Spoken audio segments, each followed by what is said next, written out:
In the ruins of a broken century, one name still echoes like a warning through time: Hitler. His rise was not sudden. It was a slow, calculated climb through the cracks of a wounded nation. A man who turned pain into power, despair into dictatorship, and fear into a weapon. Even now, decades after his death, the world still asks, how did it happen? The story begins not with a monster, but a man, frail, uncertain, and consumed by the shadows of rejection. He was once an artist without a future, a soldier without victory, and a dreamer whose dreams curdled into hate. Yet from that void, he found purpose in chaos, crafting an ideology that promised revival, but delivered ruin. As Europe crawled out of the ashes of the First World War, Germany was broken, humiliated, starving, searching for someone to blame. In that silence of suffering, his voice rose like a storm. His words burned through the air with the promise of greatness. But beneath them lay something far darker: a hunger for control and a vision built on blood. This is not just the story of a dictator. It is the story of how fear becomes faith, how nations surrender to a single man's delusion, and how the world's greatest tragedy began not in war, but in belief. This is the rise and fall of Adolf Hitler, the man the world learned to fear. He was born on April 20th, 1889, in a quiet Austrian border town called Braunau am Inn, a modest place between empires, between futures yet unwritten. The son of a stern customs officer and a gentle mother, Adolf Hitler's early life was a study in contrasts: discipline and affection, order and imagination. His father, Alois, demanded obedience. His mother, Clara, offered comfort. Between the two, a restless child began to grow, uncertain, withdrawn, but burning with hidden pride. As a student, young Adolf struggled. His mind wandered from textbooks to visions of grand cathedrals, mighty warriors, and painted worlds that promised escape. He wanted to be an artist, not a soldier, not a leader, but a creator. Yet when he arrived in Vienna, the city of dreams turned cold. Twice, the Academy of Fine Arts rejected him. His confidence fractured, resentment took its place. Vienna's streets became his education. He slept in shelters, sold sketches for coins, and listened to the voices of discontent that filled every cafe and corner. The empire was changing, and so was he. He absorbed the rhetoric of nationalism, anti-Semitism, and the belief that destiny favored the strong. Slowly, the failed artist began to shape a darker vision of the world. When the Great War broke out, he seized it as salvation. The battlefield offered purpose where the easel had not. It gave him structure, belonging, and a cause. No one who passed him then, a quiet and awkward man in a soldier's coat, could have known that within him brewed a vision that would one day set the world on fire. In 1914, Europe ignited. Across the continent, nations marched toward catastrophe. Flags unfurled, drums thundered, and millions believed they were marching to glory. Among them was a 25-year-old drifter from Vienna, eager to serve a cause greater than himself: Adolf Hitler. He enlisted in the German army, finding in its order and purpose the discipline his life had lacked. In the mud-soaked trenches of the Western Front, Hitler was no leader, no ideologue, just another soldier amid the chaos. He ran messages through artillery fire, lived among death and despair, and earned the Iron Cross for bravery. For him, the war became a revelation. The camaraderie, the uniform, the certainty of belonging, all of it filled a void he had carried since childhood. But as the years dragged on, the dream of victory rotted. Germany starved. Men vanished into the smoke of Verdun and the Somme. When the armistice came in 1918, it did not feel like peace. It felt like betrayal. Hitler lay in a hospital bed, blinded by gas. When he heard the news, Germany had surrendered. His world collapsed. From that moment, a new belief took root: that Germany had not been defeated in battle, but stabbed in the back by traitors, politicians, and the Jewish people he had been taught to despise. That myth became his gospel. The war had given him purpose. Defeat gave him rage. When he left the army, he was no longer a failed artist, nor a forgotten soldier, but a man who believed he had been chosen to restore what had been lost. From the ashes of defeat, Adolf Hitler began to rise, not with a brush, but with words that would one day rally millions: and plunged the world into darkness once again. Germany after World War I was a nation broken beyond recognition. Cities lay in ruins, the mark collapsed, and hunger haunted every household. Soldiers returned not to parades, but to poverty and humiliation. Out of this chaos, a restless energy stirred, anger looking for a voice. Adolf Hitler found his stage in the beer halls of Munich. There, beneath ceilings stained with smoke and despair, men gathered to curse the politicians who had betrayed them and the treaty that had bled their nation dry. Hitler's voice, once uncertain, began to command the room. His words carried fury, rhythm, and conviction. He blamed Jews, communists, and foreign powers for Germany's downfall, a message simple, poisonous, and powerful. In 1920, he joined the German Workers' Party, soon renamed the National Socialist German Workers' Party, or Nazi Party. Its emblem, the swastika. Its promise, to restore pride to a humiliated nation. Hitler's oratory turned small gatherings into movements. His charisma drew crowds, his fanaticism inspired loyalty, and his hatred found eager ears among the disillusioned masses. Then came the beer hall putsch of 1923, Hitler's bold, failed attempt to seize power. Shots were fired, people died, and the rebellion crumbled.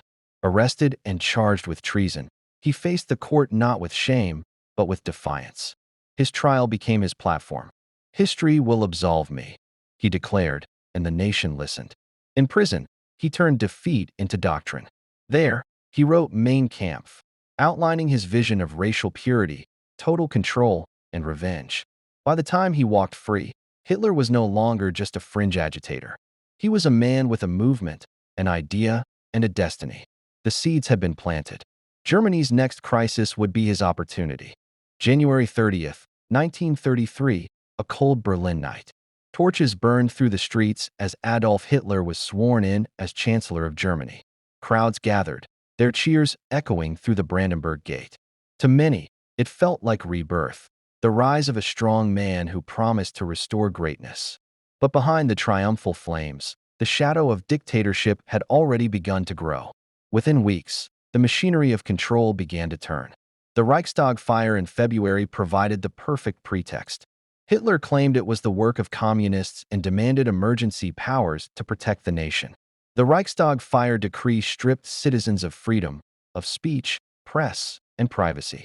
Germany was no longer a democracy, it was a nation under surveillance. Then came the Enabling Act. Passed under intimidation and fear, it handed Hitler absolute legislative power. Parliament surrendered itself, and with it, the Republic. From that moment on, every law, every decree, every word spoken by the Führer carried the weight of the state. Opposition was crushed. Political parties dissolved. The press fell silent or turned obedient. The Gestapo watched from the shadows, and concentration camps filled with those who dared to resist. The Nazi salute became a pledge of survival, not loyalty. Hitler's control extended beyond politics, into hearts and minds. Propaganda minister Joseph Goebbels turned film, radio, and posters into weapons of devotion. The Hitler Youth molded children into soldiers before they could think for themselves. Every home heard his voice. Every classroom echoed his name. By the time the old President Hindenburg died in 1934, Hitler combined the offices of president and chancellor. Germany no longer had a government. It had a ruler, one who demanded obedience, not consent. The Republic was dead. The Reich was born. The Third Reich did not rule by love, it ruled by fear.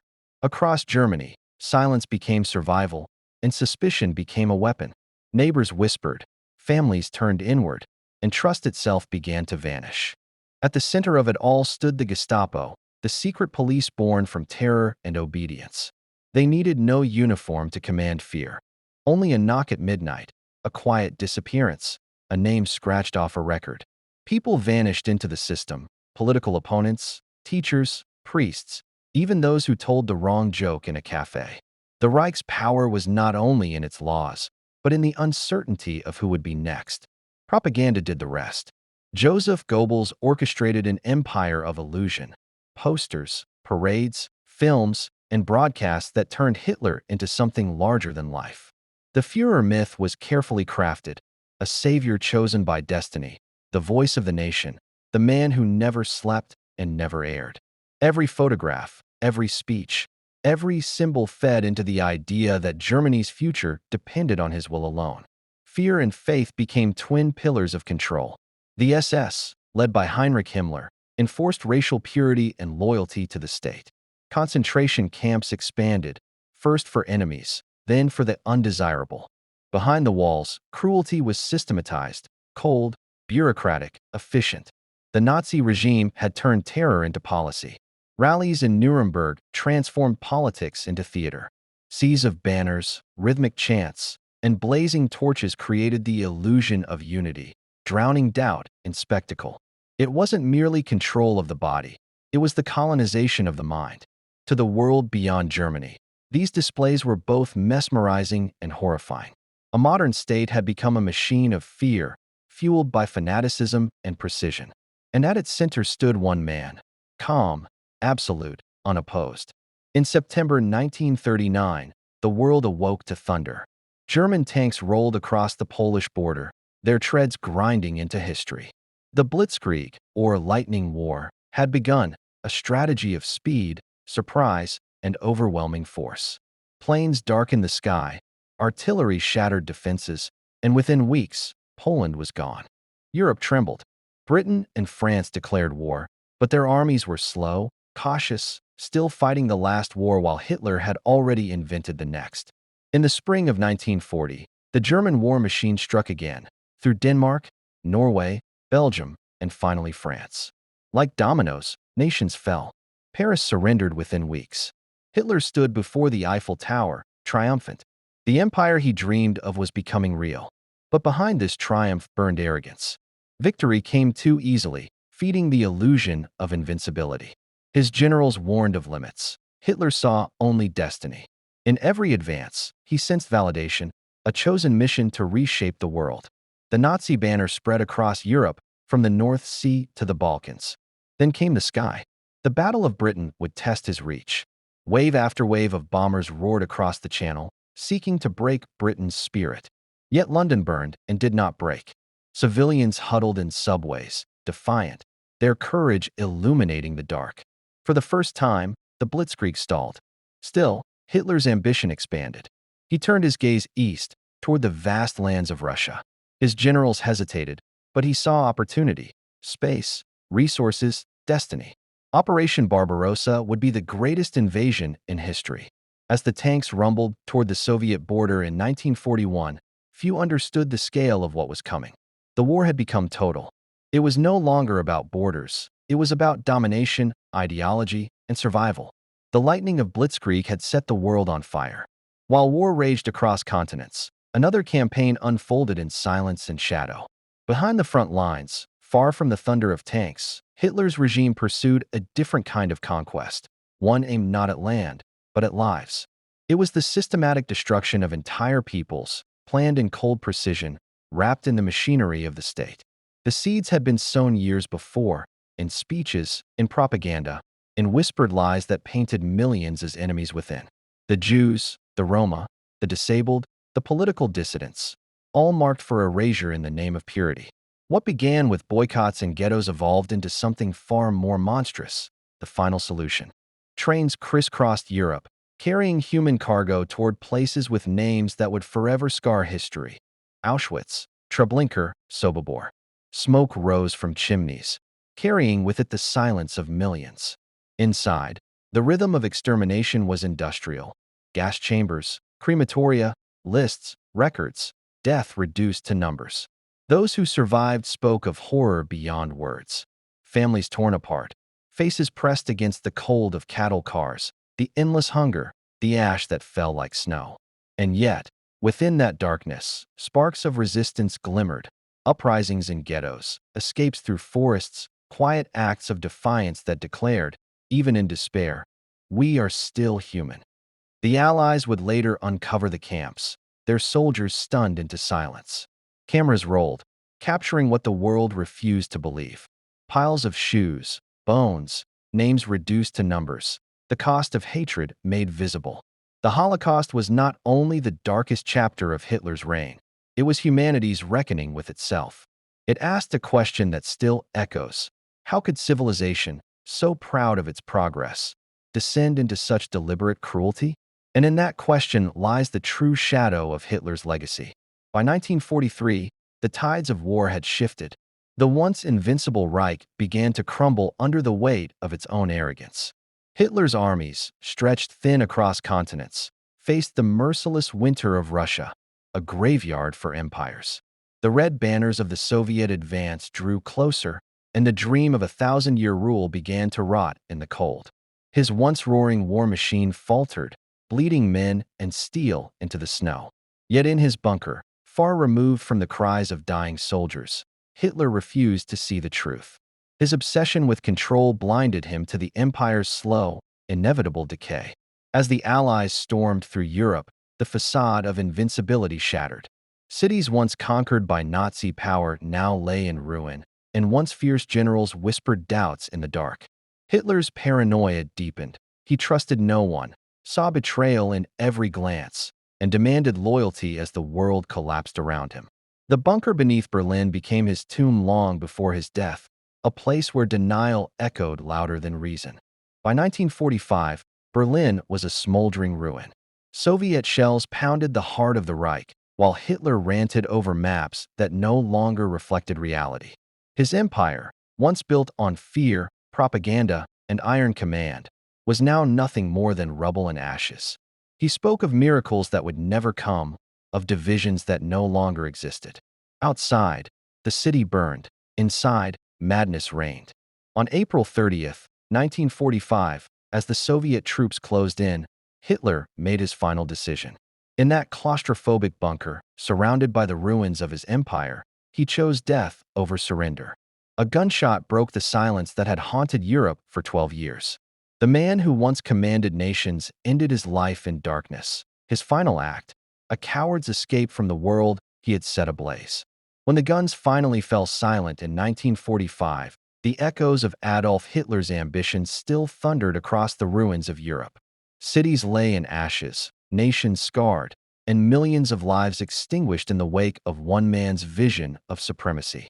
The world, emerging from the smoke, was left to face a haunting question. How could one individual command such power, such devotion, and such destruction?